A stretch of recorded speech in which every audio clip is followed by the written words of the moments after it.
मित्रों, आप सभी को बहुत बहुत नमस्कार एवं ओम नमः शिवाय। आज आपको रुद्राक्ष के बारे में ये विस्तार से बताएंगे कि भगवान भोलेनाथ और रुद्राक्ष का क्या गहरा संबंध है और रुद्राक्ष धारण करने से आपको क्या क्या प्राप्त होता है, भोले बाबा की कृपा कैसे आप पर बरसती है। तो प्रदोष व्रत के दिन भगवान शिव और माँ पार्वती का विधि पूर्वक पूजा अर्चना करने का विधान है। साथ ही जीवन के संकटों से छुटकारा पाने के लिए ये व्रत किया जाता है। धार्मिक मान्यता के अनुसार प्रदोष व्रत को सच्चे मन से करने से व्यक्ति को मनचाहा कैरियर या फल प्राप्त होता है। जीवन में आ रही सभी समस्याएं दूर होती हैं। इस दिन रुद्राक्ष पहनने का भी विशेष महत्व है। रुद्राक्ष भगवान शिव से गहरा संबंध माना जाता है। रुद्राक्ष का वर्णन शिव पुराण और स्कंद पुराण में देखने को मिलता है। जो व्यक्ति रुद्राक्ष धारण कर और विशेष नियम का पालन करता है, उसे जीवन में किसी भी समस्या का सामना नहीं करना पड़ता है। अब आपको बताएंगे रुद्राक्ष का उत्पत्ति कैसे हुई। तो सबसे पहले आपको ये बताएंगे कि भगवान रुद्राक्ष जो पहनता है उस पर उसके जीवन में क्या क्या मिलता है। तो सबसे पहले आप जान लें रुद्राक्ष पहनने से आपको क्या क्या लाभ मिलते हैं। जीवन में आपके आध्यात्मिक विकास होता है। अगर आप रुद्राक्ष धारण करते हैं तो मन आपका हमेशा शांत रहेगा। दूसरे, यदि व्यक्ति हमेशा रुद्राक्ष धारण करता है तो व्यक्ति पर हमेशा महादेव की कृपा प्राप्त होती है या बनी रहती है।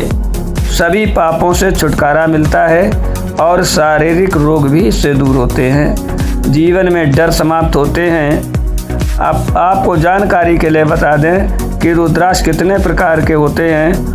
तो रुद्राक्ष विशेष रूप से 14 प्रकार के वर्गीकरण किया गया है कि 14 प्रकार के रुद्राक्ष होते हैं, जिनका सभी का विशेष महत्व है। रुद्राक्ष पहनने के लिए पूर्णिमा, सावन का सोमवार और प्रदोष व्रत अति उत्तम माना जाता है। इस दिन रुद्राक्ष को धारण करना चाहिए। जो व्यक्ति रुद्राक्ष को धारण करके विशेष नियम का पालन करता है, उसे जीवन में भोले बाबा की कृपा सदैव प्राप्त होती रहती है और उसको कभी भी किसी भी समस्या का सामना नहीं करना पड़ता है। ऐसी हमारी पौराणिक मान्यता है। पौराणिक कथा के अनुसार प्राचीन समय में एक त्रिपुरासुर नाम का असुर था। उसे अपनी शक्ति पर अति घमंड था। उसने धरती लोक पर हाहाकार मचा रखा था। देवताओं को परेशान किया और कोई भी देवता उस असुर को हरा नहीं पा रहा था। ऐसे में देवता परेशान हुए और उन्होंने त्रिपुरासुर से छुटकारा पाने के लिए महादेव से शरण मांगी और उनसे कहा कि प्रभु, इसके दुराचार से, इसके आतंक से हमें आप बचाएं। इस दौरान भगवान शिव जी हैं, वो योग मुद्रा में तपस्या कर रहे थे। जब ये सब हुआ तो भगवान भोलेनाथ ने उनसे कहा कि हम आपका जरूर उद्धार करेंगे।